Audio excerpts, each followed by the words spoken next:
warahmatullahi wabarakatuh. Waalaikumsalam warahmatullahi wabarakatuh. Selamat siang anak-anak, apa kabar hari ini? Alhamdulillah, luar biasa, Allahu Akbar. Baik, Ibu cek kehadiran dulu ya. Diana, Hadir. Sifa, Hadir, Bu. Nur Fitri. Hadir. Alhamdulillah, semuanya hadir dan sehat-sehat ya. Nah, gimana nih? Masih semangat gak belajar biologinya? Siap masih, Bu. Kita berdoa terlebih dahulu ya. Silahkan, ketua kelasnya dipimpin doanya ya. Sebelum memulai pembelajaran, alangkah baiknya kita berdoa terlebih dahulu. Berdoa dimulai. Berdoa selesai.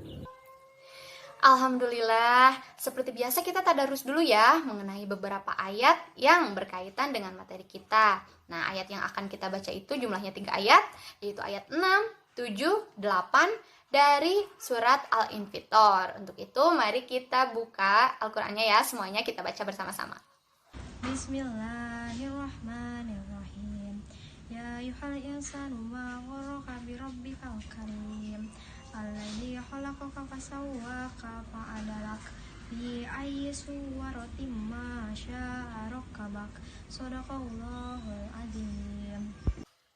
Silahkan, siapa yang mau baca artinya? Saya, Bu. Oke, mangga Sipa. Baik, di sini saya akan menyampaikan artinya.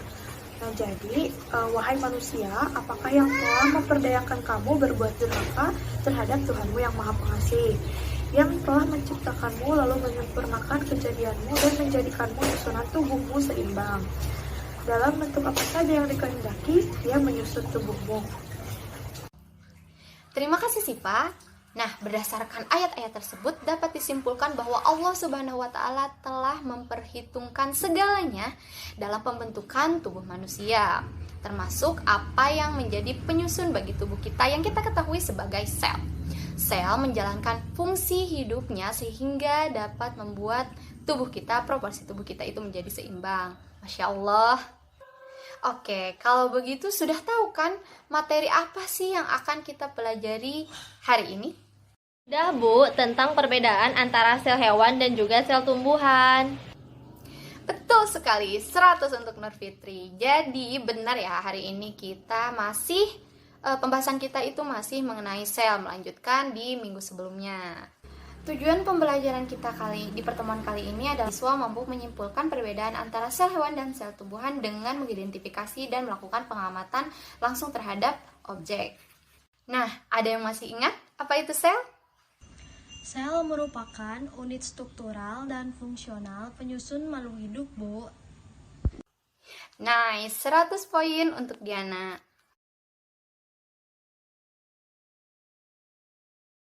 Sel disebut sebagai unit struktural karena seluruh tubuh organisme itu terdiri atas sel. Sel disebut unit fungsional karena satu sel dapat menjalankan fungsi kehidupan seperti respirasi, pencernaan, dan pewarisan sifat. Nah, pertanyaannya, apakah sel penyusun hewan dan sel penyusun tumbuhan itu memiliki jenis dan struktur yang sama, ataukah sebaliknya? Nah, untuk menjawab pertanyaan tersebut, mari kita berdiskusi kelompok untuk pembelajaran hari ini. Untuk itu, silahkan duduk berdasarkan kelompoknya masing-masing ya. Baik, Ibu. Sudah ya duduk berkelompoknya? Sudah, Ibu. Sudah, Ibu. Nah, sesuai dengan tujuan pembelajaran poin pertama kita hari ini, kita akan mengamati 2 objek. Tapi sebelumnya, Ibu mau tanya dulu, ini tumbuhan apa nih? Tumbuhan apa? Yang sering bantuin mamanya masak di rumah pasti tahu. Kangkung, Bu. Ya, betul sekali ya Nur Fitri, ini adalah kangkung. Ibu akan bagikan sampel kangkung ini kepada setiap kelompok, silahkan amati. Lalu objek kedua kita yang akan kita amati kali ini adalah kulit kita sendiri. Kenapa menggunakan kulit kita dalam pengamatan sel hewan, Bu? Karena manusia masih termasuk hewan, tapi bukan binatang, betul? Oh iya, betul, Bu. Oke, sekarang Ibu akan melemparkan beberapa pertanyaan arahan sebagai petunjuk pengisian LKPD. Tolong disimak dengan baik ya. Yang pertama, mengapa permukaan kulit tumbuhan itu terkesan lebih kaku dibandingkan dengan kulit manusia? Bisa kalian rasakan? Ya, bisa, Bu. Yang kedua, apakah kalian tahu mengapa kebanyakan tumbuhan itu berwarna hijau dan menjadi produsen dalam rantai makanan? Oke, simpan dulu ya jawabannya. Sekarang Ibu akan membagikan LKPD yang harus kalian isi. Silahkan diskusi bersama kelompoknya masing-masing.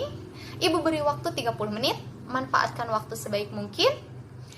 Kerjakan dengan teliti dan hati-hati dan dimohon tertib ya. Jangan mengobrolkan hal-hal lain di luar pembelajaran kita hari ini saat diskusi. Selamat mengerjakan. Sudah 30 menit ya. Apakah sudah selesai semuanya? Alhamdulillah Ibu. Baik, sekarang kelompok berapa nih yang berani maju untuk memaparkan hasil diskusinya? Kelompok 3, Bu.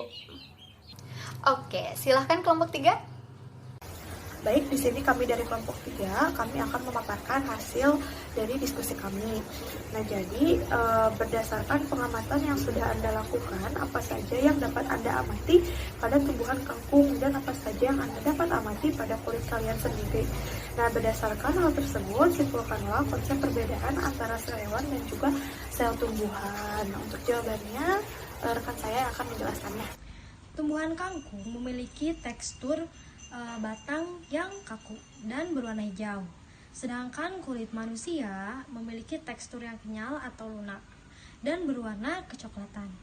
Berdasarkan literatur, tekstur tumbuhan yang kaku dikarenakan sel tumbuhan memiliki dinding sel dan berwarna hijau karena sel tumbuhan memiliki klorofil yang berperan dalam fotosintesis. Sedangkan tekstur kulit manusia cenderung lunak karena sel hewan hanya dilapisi oleh membran sel, tidak memiliki dinding sel dan berwarna coklat karena memiliki pigmen melanin.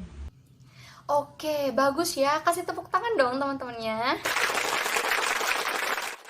Baik, apakah dapat dimengerti mengenai pembelajaran ini? Insya Allah paham, Bu. Baik, kalau begitu Ibu minta satu orang untuk menyimpulkan hasil pembelajaran hari ini. Ada yang mau menyimpulkan? Saya, Ibu. Oke, silahkan Siva. Baik, Ibu, jadi sel tumbuhan dan sel hewan itu memiliki perbedaan baik dari struktur maupun organel selnya. Nah, akan tetapi secara umum bagian-bagian penyusun dari kedua jenis sel ini sama. Namun, ada beberapa bagian yang hanya dimiliki oleh sel hewan dan hanya dimiliki oleh sel tumbuhan.